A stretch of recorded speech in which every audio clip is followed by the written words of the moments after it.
Okay, on this episode, we look at a scene from The Expanse based around a classic Hollywood blocking technique, but where the director is getting awfully close to taking a bad risk. Then we look at a pivot reveal done exactly like it's supposed to, and then we check out the often overlooked technique of stepping out of the frame. This is Hot Moves. Okay, so first is the awesome technique of offsetting. And this is a classic Hollywood blocking technique that I don't see often anymore, but it's really easy to do and we should do it much more. Okay, so tracking sideways with a character that we're matching his position here, and then by extension, the other character basically slides into the frame. And then if we keep matching the red character and we keep moving, the blue character basically slides out the frame. So offsetting is the same thing, but just on the depth axis. So here, this camera here is matched with the red character. And then if I follow him into the room, by extension, the blue character slides into the frame, but on the depth axis.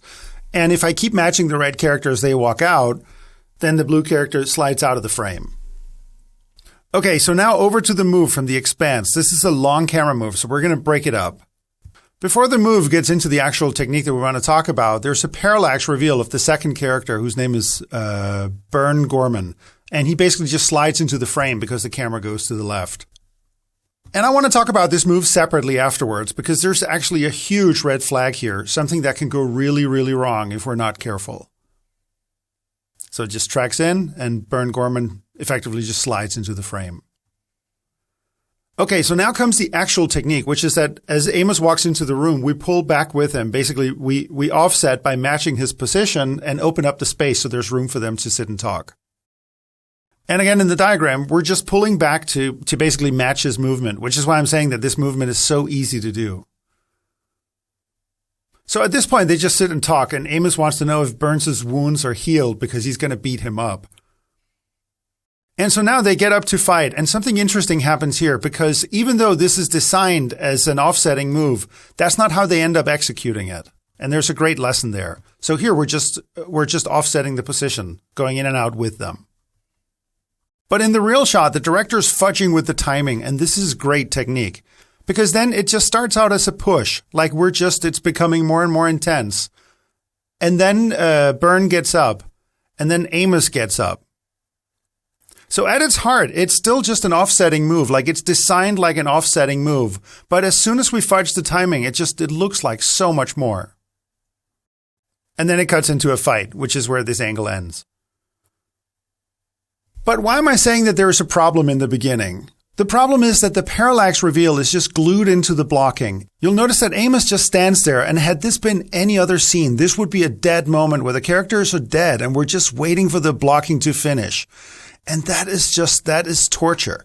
So in this scene, I can justify it, but that doesn't mean that we're going to be just as lucky the next time.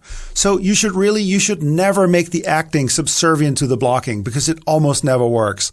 It just puts this dead air into the scene that you can't do anything about in editing. And speaking of editing, I have to remind all of us again that doing a scene in one shot is dangerous because you don't have any cutting options and you have no way to change the timing. So you better be damn sure that the pacing and feeling is exactly what you need in the edit. Because if we suddenly wanted this scene to pace faster, we'd be in real trouble.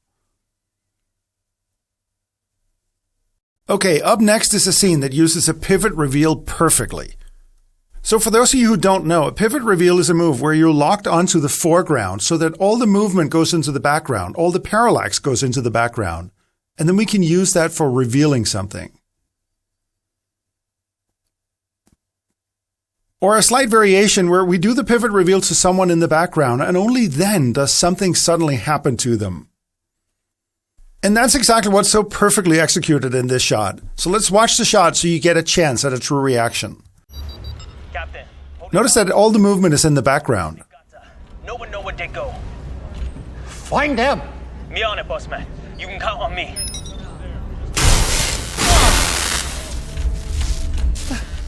So the shot is obviously designed around the ending framing, and then we go back to wand, and then we just track into it.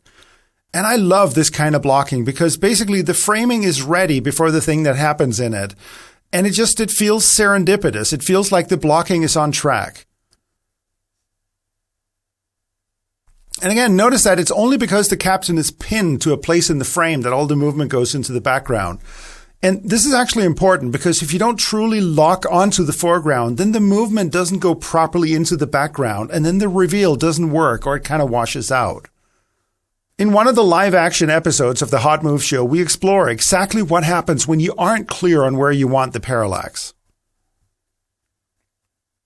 And finally, let's look at two shots that are something that people often do by accident, but is something we should actually do on purpose. Let's watch one of the shots. What's up?